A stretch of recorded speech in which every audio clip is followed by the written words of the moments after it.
Bueno, buenos días, espero que se encuentren bien. Yo soy Juan Carlos de Tulain, el profesor titular interino de la cátedra que llevamos adelante con Julia Roca. Y bueno, mi participación en Plan 2 está fundamentalmente en el desarrollo de los dos instrumentos como son el proyecto territorial y el proyecto urbano.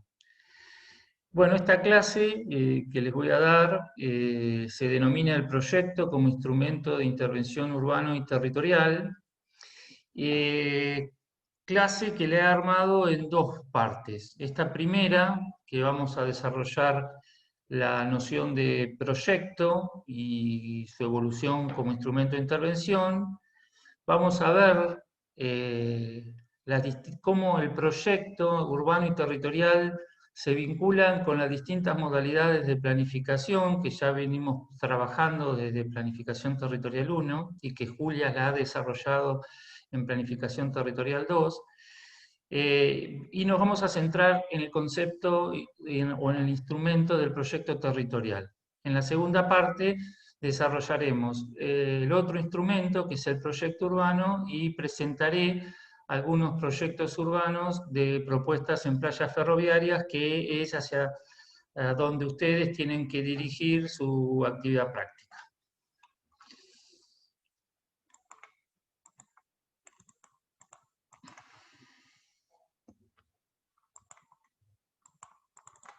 Bueno, la evolución del proyecto como instrumento de intervención. El proyecto podríamos decir que es retomado a partir de la década del 60 y del 70, pero fundamentalmente en los 80 y en los 90 es donde se toma énfasis de este instrumento.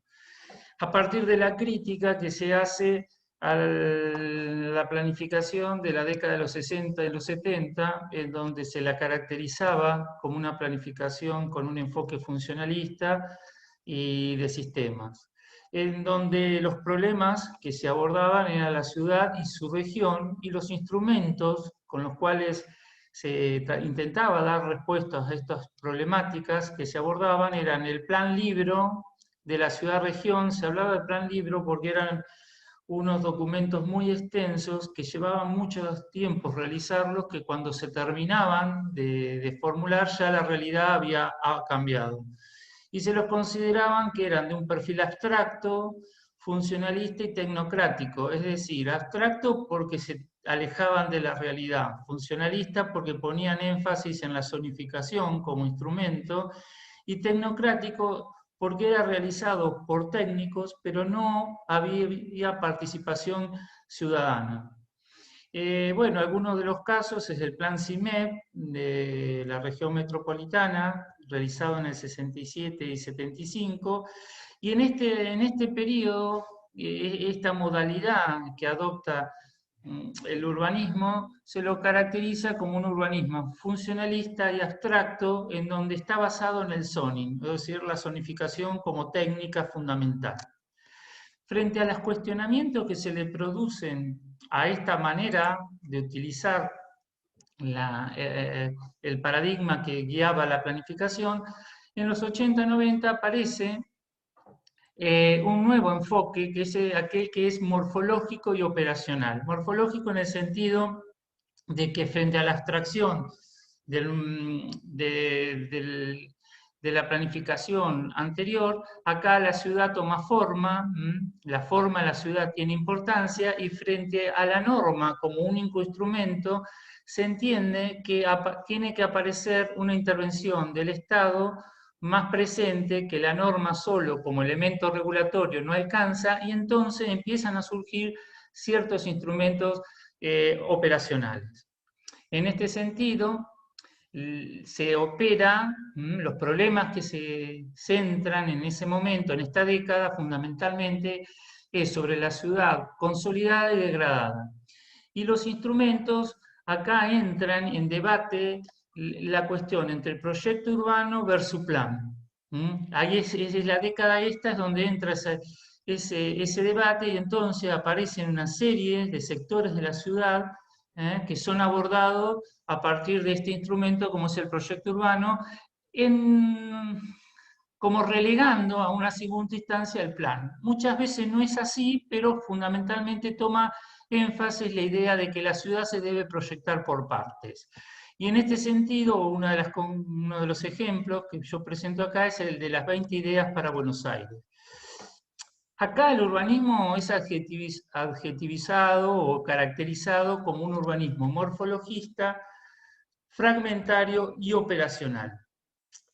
Esta primera generación del proyecto urbano, ¿sí? Vuelvo a decir, primera generación en función de que hay otra generación que es la década de los 20, ¿sí? Con los Cianlung y la arquitectura de posguerra, pero después de la segunda mitad, esta primera generación, la segunda mitad del siglo XX, esta segunda generación que les he presentado, entra en esta cuestión que debate la planificación tradicional, normativa y abstracta a partir de este instrumento como es el proyecto urbano con estas características. Bueno, distintas ciudades toman fragmentos y los desarrollan, como en este caso Bolonia, Berlín, Barcelona o las 20 ideas. En el caso de Bolonia es un plan paradigmático porque toma el área central de la ciudad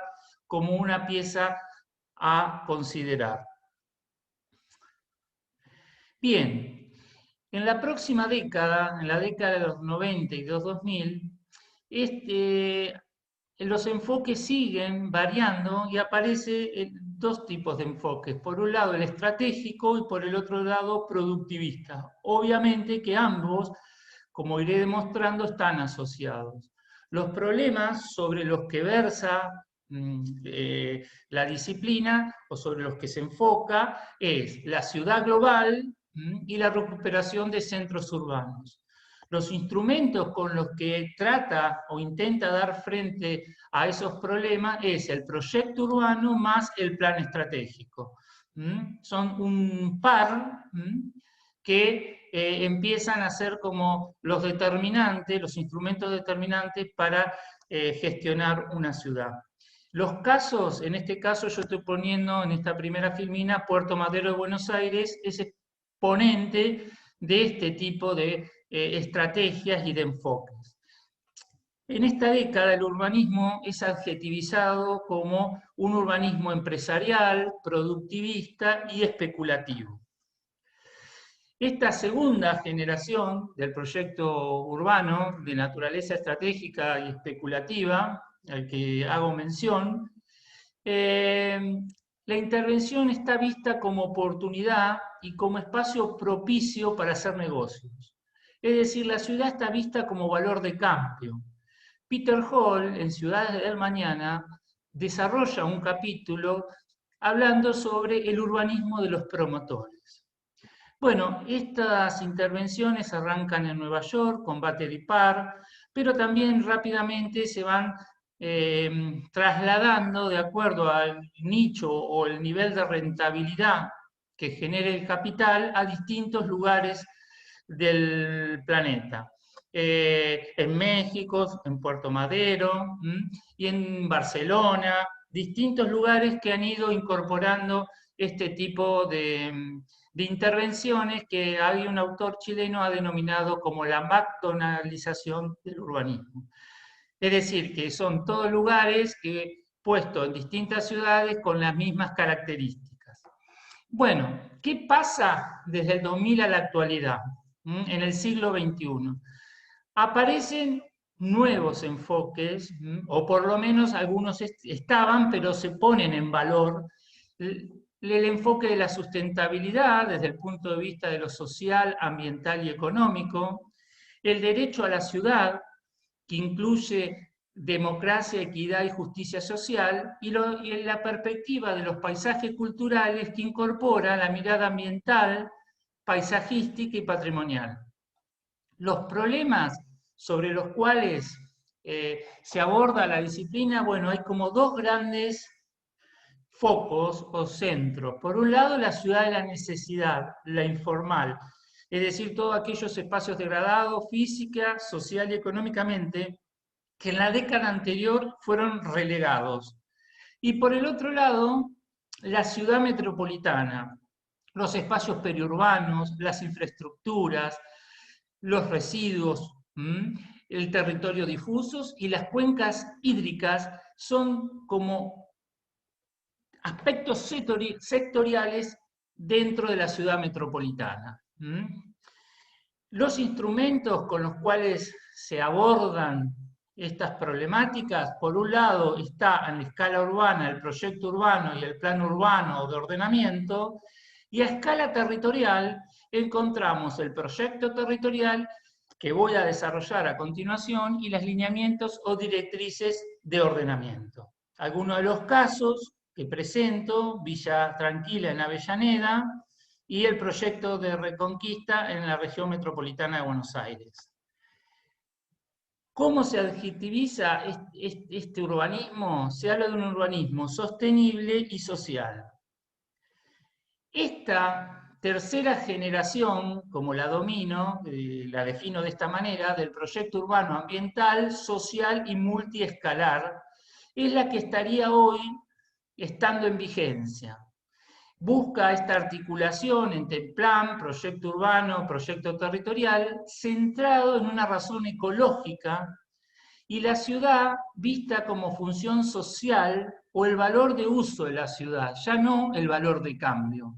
Vuelve a ser considerado el valor de uso de la ciudad y la función social que tiene la ciudad. De esta manera, el urbanismo se tiñe de lo que originalmente fue su objetivo, que es lo social, sostiene el carácter de operacional, es decir, de que debe generar intervenciones en las ciudades y en el territorio, y no solamente la normativa como un instrumento de intervención o regulación, y se sostiene en un Estado interventor que busca la cohesión social, la integración y la equidad, procurando oponer a la competitividad y al desarrollismo la sostenibilidad y la cooperación. Es decir, acá algunos de los proyectos territoriales que estoy presentando de la componente fundamentalmente ambiental y multiescalar. En Alemania, la IVA Angel Park, en la región del Ruhr, el plan estratégico del Parque Agrario de Boix de Llobregat, en Cataluña, España, el plan especial del Arroyo Miguelete en Montevideo, Uruguay, el plan especial de Rosario Hábitat en Argentina, el proyecto Matanza Riachuelo dentro de la región metropolitana de Buenos Aires, el proyecto Reconquista, que he mencionado en la filmina anterior.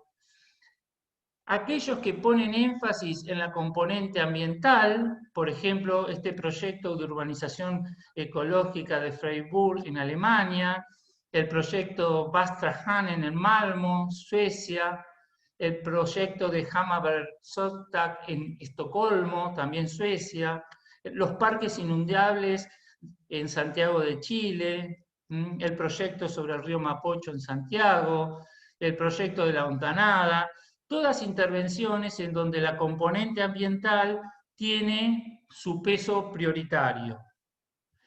Y estos que voy a contarles, les voy a presentar a continuación, tiene su énfasis en la componente social. Por ejemplo, los proyectos urbanos integrales en Medellín, en este caso en Nororiental, las intervenciones Favela Barrio en Río de Janeiro, que posteriormente fueron reemplazadas por el Morar Carioca, otro programa de intervención sobre las favelas en Río de Janeiro, Brasil, el proyecto de urbanizar la Villa 31 en Buenos Aires, Argentina, el proyecto de Villa Tranquila en Avellaneda, que presentamos al inicio, y el proyecto de Villa Corriente en Rosario, también Argentina, son algunos de estas intervenciones donde el énfasis está puesto en recuperar sectores informales, urbanizarlos, equiparlos y dotarles de calidad de vida.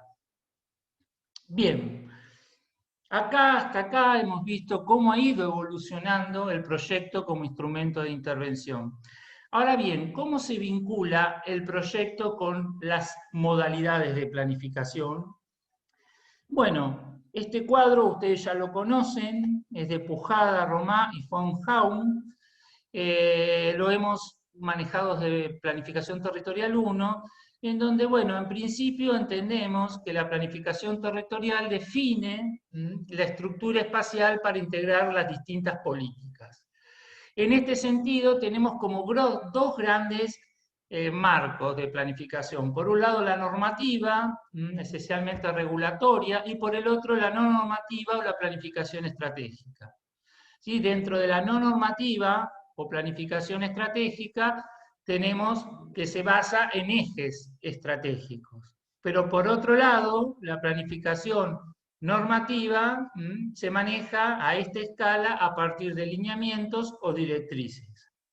Ambas planificaciones están en el marco, o debieran estar en el marco, de una política regional que tendiera a eliminar los desequilibrios regionales o a neutralizar o a minimizar los desequilibrios regionales en pos de un desarrollo regional basado en un enfoque ambiental y local. Bien, dentro de la planificación normativa tenemos la planificación territorial, el planeamiento urbano y la planificación física de uso del suelo. Ahora bien, por un lado, el proyecto territorial y el proyecto urbano pueden estar vinculados tanto con la planificación estratégica como la normativa. Por ejemplo, la decisión de desarrollar el puerto de La Plata en la región de La Plata, Berisso y Ensenada. Es una decisión que puede surgir de una planificación estratégica, de un acuerdo de actores que definen poner en valor el puerto, pero que tiene sus implicancias y sus repercusiones en el espacio, con lo cual necesita un tratamiento también desde el punto de vista de la normativa, de la planificación normativa. Por otra parte, dentro de la planificación del planeamiento urbano, ¿sí? Podemos tener, en el marco de una ciudad, un plan particularizado o proyecto urbano. También puede ser visto como un plan de sector, inserto en programas y proyectos. Ahora bien, estas dos tendencias de planificación territorial y planificación estratégica, como bien les comentó Julia en la clase anterior, ¿sí? Hoy están tendiéndose a unificar, como que se consideran complementarias, ¿sí? Es decir, como que una se nutre de la otra y que las dos son indispensables. Por ejemplo, como expliqué en la filmina anterior, una decisión que puede ser de carácter estratégico necesita necesariamente de los elementos y de los instrumentos de la planificación territorial para que realmente pueda llevarse a cabo. Con lo cual, lo que inicialmente en la década del 90 habíamos visto como dos modalidades antagónicas, hoy ya se ven como complementarias. Bueno, esta filmina lo que he intentado es sintetizar un conjunto de instrumentos que ustedes seguramente los pueden conocer ya de manera aislada, pero no de esta manera que yo lo presento acá como integrados, ¿no? Pensemos que estos instrumentos debieran, en una planificación de cascadas, en cascada como la define Pujadas, estar todos interrelacionadamente. Acá simplemente son instrumentos que yo lo he puesto en cascada, pero que corresponden a fechas distintas y no están dentro de un mismo marco de planificación. Entonces, bueno, por ejemplo, tenemos a escala territorial, ¿sí? Las estrategias de desarrollo del ordenamiento territorial que a escala nación se han venido desarrollando desde el 2006 al 2015 aproximadamente, y que hubo un periodo de 4 años que se frenaron y ahora se vuelven como a retomar, parecería. Entonces ahí tenemos como el modelo deseado de la República Argentina inserto dentro de las grandes corredores y líneas de tensión que se producen en escala del Mercosur y cómo participa una de las provincias, la región de Buenos Aires, en el marco de estos lineamientos o ese modelo deseado para la República Argentina. En este marco, dentro de la provincia de Buenos Aires, una zona de interés estratégico es la región metropolitana de Buenos Aires por la concentración de gente y de actividades que contiene. Y que hoy, a la luz de la pandemia, está visibilizada y puesta en consideración de toda la sociedad, al ser la región más afectada en cuanto al COVID. Es decir, que para los especialistas, a los que trabajamos estos temas, sabíamos que la región metropolitana es un tema que necesitaría atención especial y planificación, pero no era vista como un tema conflictivo para la sociedad en general. Yo creo que el COVID ha ayudado, lamentablemente, a que hoy la región metropolitana, mal llamada AMBA, esté en consideración de la sociedad. Bueno, dentro de los lineamientos estratégicos o directrices que seguramente ustedes ya lo han visto en la parte práctica, un proyecto territorial sería el del río Matanza-Riachuelo, como un proyecto de escala territorial, dentro de estos lineamientos estratégicos.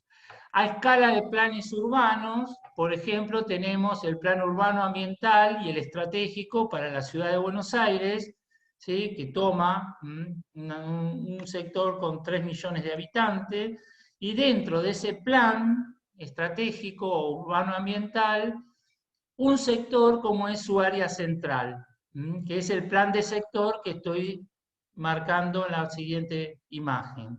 Y finalmente, dentro del área o plan de sector para el área central, un punto estratégico como es el proyecto urbano Puerto Madero y la isla de Coipos. Entonces, ahí van viendo la naturaleza interescalar de la planificación, desde la escala regional a la escala del proyecto urbano, y cómo estos instrumentos deberían estar articulados generándose marcos e indicaciones para la escala siguiente. Bien, ahora bien, vista esta articulación del proyecto con las demás, con las distintas modalidades de planificación, ¿qué entendemos por proyecto territorial? Ya creo que algo he ido adelantando. Por un lado, el proyecto territorial, ¿sí?, toma un territorio extenso y generalmente de naturaleza interjurisdiccional, es decir, participa más de unos partidos o municipios. Se requiere una aproximación de diferentes escalas, es decir, para poder comprenderlo necesitamos ir viéndolo en esta perspectiva de naturaleza interescalar que que les vengo presentando, en esta idea de poder pensar y proyectar la capacidad que pueda tener ese sector para poder transformarse. La intención de este instrumento es ir más allá del ordenamiento abstracto de uso, flujos y dimensiones y prestar un especial interés en la dimensión física del territorio. Creo que ahí está el énfasis de este instrumento. El procedimiento pone el foco en el conocer las determinantes territoriales, es decir, la pieza física, la pieza urbana, territorial en este caso, que se está analizando, vista en su formación histórica, es decir, cómo se ha ido conformando esta gran pieza de escala territorial, identificando las distintas marcas que ha dejado la actividad humana para entender este hoy en una perspectiva histórica y poder trazar y pensar su proyecto a futuro. Ahí abajo, como ustedes verán, son distintos ejemplos de proyectos territoriales. Algunos ya de esto lo he presentado. Sintetizando, podemos decir que por proyecto territorial entendemos que reside en redefinir los problemas desde el interior y su fuerza estriba en rescatar los procedimientos e instrumentos del proyecto, desde la voluntad de avanzar en la resolución de problemas mientras se van formalizando las estrategias de carácter estructural. Es decir, esta sería como la noción que sintetiza las distintas partes que les fui presentando en la filmina anterior. ¿Cuáles son los tipos de proyectos territoriales? Bueno, distintos tipos. Algunos están centrados en la recuperación de antiguos sectores industriales que han sido desafectados. Entonces aparecen corredores, paisajes, itinerarios industriales. Otros a partir de antiguas infraestructuras de transporte. Por ejemplo, antiguas líneas ferroviarias que han quedado en desuso, que han tenido importancias relevantes en la conformación del territorio y que hoy se ponen en valor a partir de un nuevo relato y un proyecto territorial que las ponga y las revitalice. Otro puede ser por la puesta en valor de parques fluviales, ríos patrimoniales, que tienen cierta arquitectura de valor, en donde, bueno, se empiezan a integrar dentro de una estrategia de desarrollo para el sector. Otro están los parques agrarios, es decir, aquellos sectores de las ciudades periurbanos o rurales que tienen una buena productividad y suelos fértiles para el desarrollo de la agricultura y entonces se potencian a partir de este enfoque de los paisajes agrarios, rurales, patrimoniales. Y otros de naturaleza compleja, como pueden ser el Iba Angel Park, en donde, bueno, es un territorio muy extenso, que incluye muchas ciudades a su interior, y en donde aparecen distintas estrategias para tratar de poner en valor y reactivar ese sector, esa región en torno al río Ruhr, que en Alemania ha quedado degradada o ha perdido su vitalidad desde el punto de vista económico. Bueno, para cerrar esta primera parte de la clase, los textos que he utilizado se corresponden a la bibliografía de la unidad temática, sumado a la referencia de plataforma arquitectura, que fundamentalmente he utilizado ejemplos en la clase siguiente.